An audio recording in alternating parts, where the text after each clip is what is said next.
되면 특히 우리나라는 가을이 되면 제철 과일부터 곡식 또 추석도 있죠.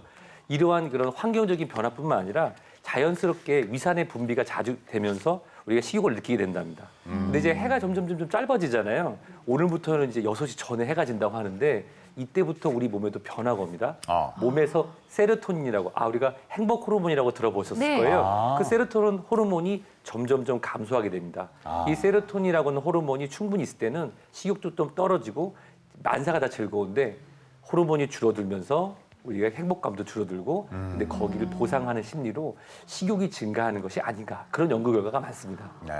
세상만 살다 먹고 살려고 하는 짓인데 허이! 이 뭐든지 우리가 먹고 살자고 지금 이렇게 움직이고 다 활동을 하는 거 아니겠어요? 얼씨구.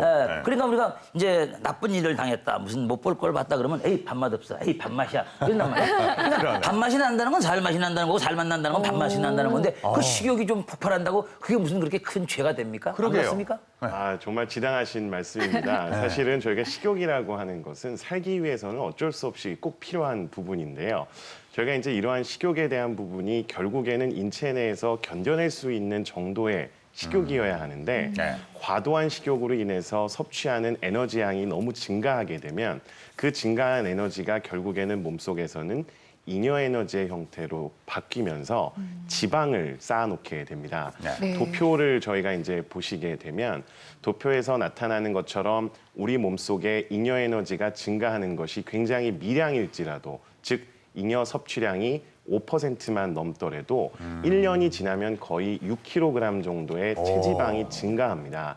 이렇게 미량의 칼로리가 저희 몸속에 섭취되는 양이 증가했다고 하는 것이 이처럼 시간이 지나면서 점차 우리 몸속의 지방량을 증가시키게 되는데요. 문제는 이렇게 증가된 지방이 결국에는 인체에 여러 가지 안 좋은 영향을 미치게 되고 그 안 좋은 영향이 결국에는 각종 성인병의 원인이 되게 됩니다.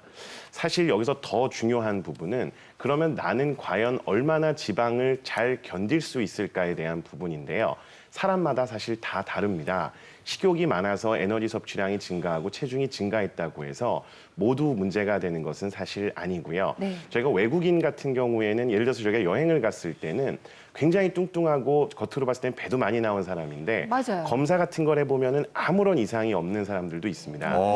근데 이것과는 반대로 뭐 여기 방청객분 중에서도 몇 분이 계실 수도 있는데 사실은 저희가 굉장히 말랐는데도 불구하고 식욕이 많아서 음식을 섭취하다 보면 혈당이 급격히 증가한다든지 혹은 다른 성인병이 쉽게 걸리는 분이 있습니다. 이런 것을 저희가 지방 역치라고 이야기를 하고요.